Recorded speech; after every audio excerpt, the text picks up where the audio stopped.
Hi everybody, my name is Jillian and I'm doing my student presentation on iron deficiency anemia, which is pretty ironic because I actually suffer from iron deficiency anemia, so I do know a lot of this disorder just based on my personal experience with it.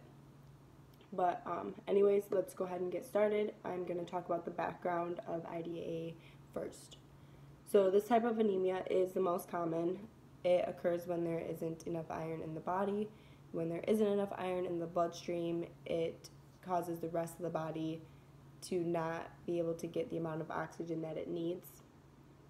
IDA could be caused by many things. Most common is inadequate iron intake, so people are not eating foods that are high in iron, which results in a shortage.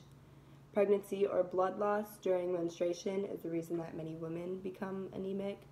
Internal bleeding caused by an ulcer in the stomach, polyps in the colon or intestines, or colon cancer.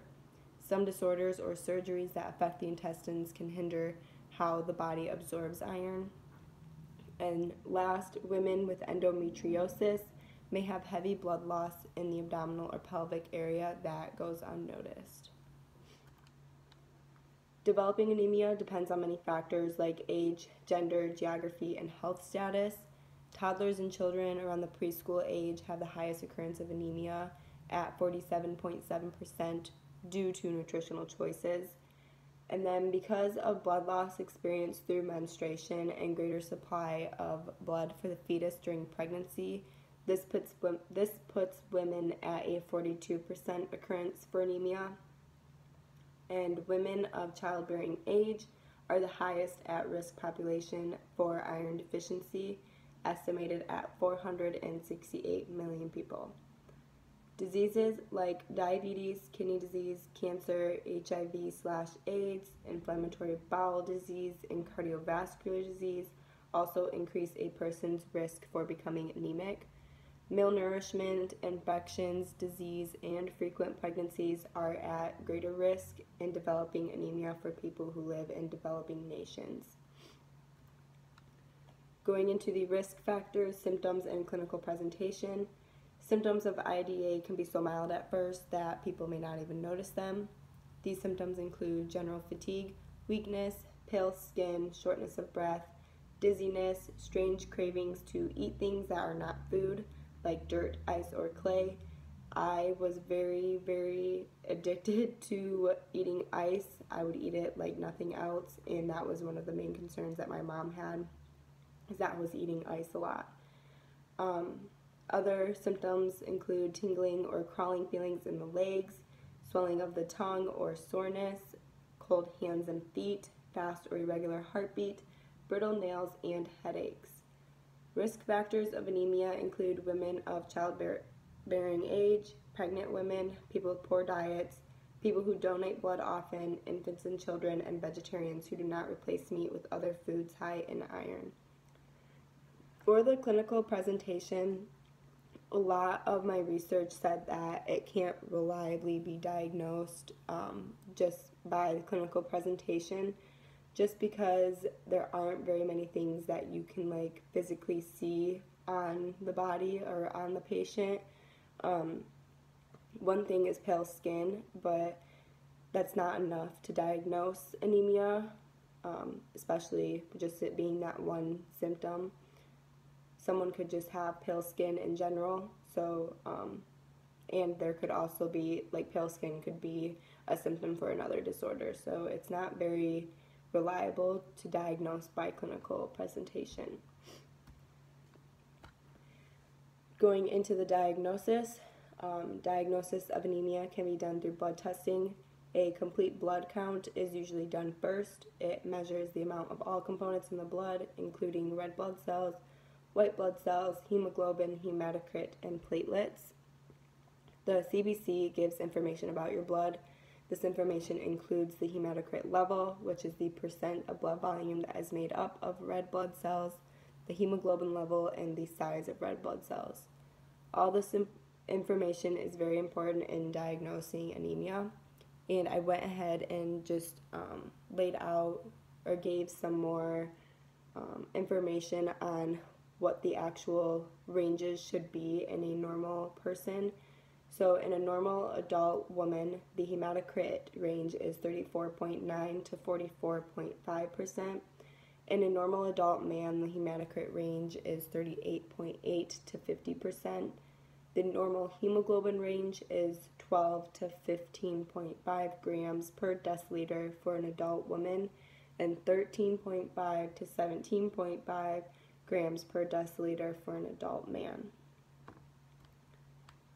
Other blood tests may be done to check how severe the anemia is and what course of treatment to go with. These blood tests will give information on the iron level in the blood, red blood cell size, and color. So if the red blood cells are pale, then that means they have a deficiency in iron.